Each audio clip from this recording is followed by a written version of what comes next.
आंदोलन ने इस बात का उनको खुला पैगाम दे दिया है कि अब तानाशाही नहीं चलेगी। कामयाबी है हक की झूठ के ऊपर। ये कामयाबी है उन तमाम नौजवानों की जद्दोजहद और उनकी कुर्बानी, और मैं उनको मुबारकबाद भी देता हूँ। और आज का जो तब्दीली पैदा हुई है वो इस बात की तरफ इशारा देता है कि मोदी सरकार अगर ये समझ रही है कि वो जो चाहे कर सकती है, चाहे बुलडोज़र से घर तोड़ सकती है या फिर किसी को दबा सकती है, तो इस आंदोलन ने इस बात का उनको खुला पैगाम दे दिया है कि अब तानाशाही नहीं चलेगी। लोकशाही अगर चलाना है तो संविधान के दायरे में जिसको बाबा साहब अम्बेडकर ने बनाया उसके तहत चलाना पड़ेगा। और हम उम्मीद करते हैं कि मुस्तकबिल में, फ्यूचर में कोई पेपर लीक कहीं पर भी किसी प्रदेश में या फिर किसी हमारे देश के नेशनल जो एग्जाम्स होते हैं उसमें नहीं होगा। अभिजीत दिप्के कह रहे हैं कि अभी ये लड़ाई बाकी है, अभी तो ये सिर्फ शुरुआत है। क्या कहा आपने? अभिजीत दिप्के कह रहे हैं कि अभी तो ये लड़ाई और भी बाकी है, अभी ये शुरुआत हुई है। प्रोटेस्ट भी सर पहला विकेट गिरा है, प्रोटेस्ट खत्म। हाँ, तो लड़ाई लड़ने का इख्तियार भारत के संविधान ने सबको दिया है। और अभी मोदी सरकार के अभी 2 ही साल तो मुकम्मल हुए हैं, तो जाहिर है सबको मिलकर जिद्दोजहद करना पड़ेगा। अखिलेश यादव कह रहे हैं कि इनकलाब की जीत हुई है। अब वो उनके बारे में मुझे सर, अजय राय है कांग्रेस अध्यक्ष, वो कह रहे हैं कि अब धर्मेंद्र प्रधान की गिरफ्तारी भी होनी चाहिए और फिर उसके बाद में जांच होनी चाहिए। कि कोई दूसरी पार्टी का क्या बोलेगा, हमसे क्यों पूछ रहे हैं आप? वो जवाब देंगे अपना। सर, लीडर ऑफ अपोजिशन के पे तो वो बताएंगे। सर, वो बोल रहे हैं कि लड़ाई जो है इस पूरे मामले में जो कार्रवाई है, जिन्होंने लाठीचार्ज किया है पुलिस वालों पे, उनके खिलाफ कार्रवाई होनी चाहिए और एक्शन सख्त होना चाहिए। आपका क्या स्टैंड है? 4 लोगों को पेलेट गन से गोली मारी गई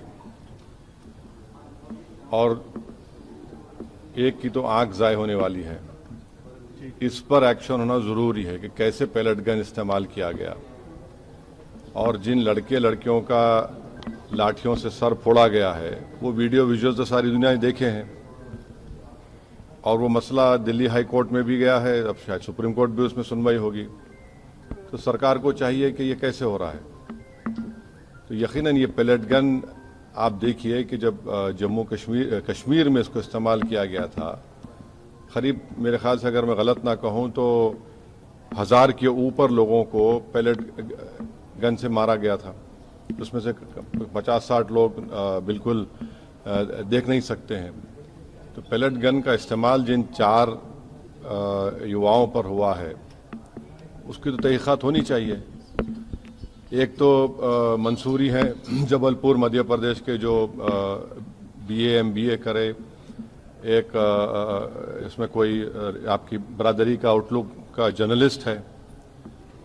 तो ऐसे कैसे होगा? तो बिल्कुल गलत हुआ है।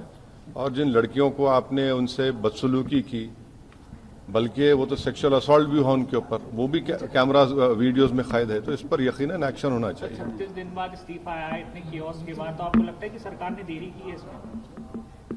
अब सरकार झुकने के लिए देरी कर दी ना, 36 दिन लगे उनको झुकने के लिए।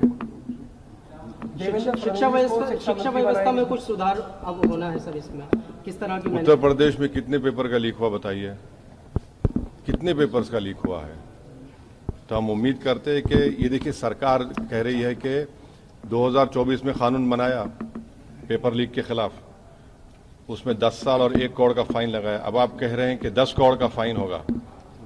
भाई, पेपर लीक हो क्यों रहा है वो तो देखिए। आप कानून बनाएंगे, ये बनाएंगे। अच्छा, फास्ट ट्रैक कोर्ट तो एक मजाक बन चुका है। 2009 में फास्ट ट्रैक कोर्ट बनाया गया और 2019 से बनाया गया। 2019 से 2026 तक आपको मालूम कितना खर्चा हुआ उसके पर? पार्लियामेंट में जवाब दिया 1100 करोड़ के।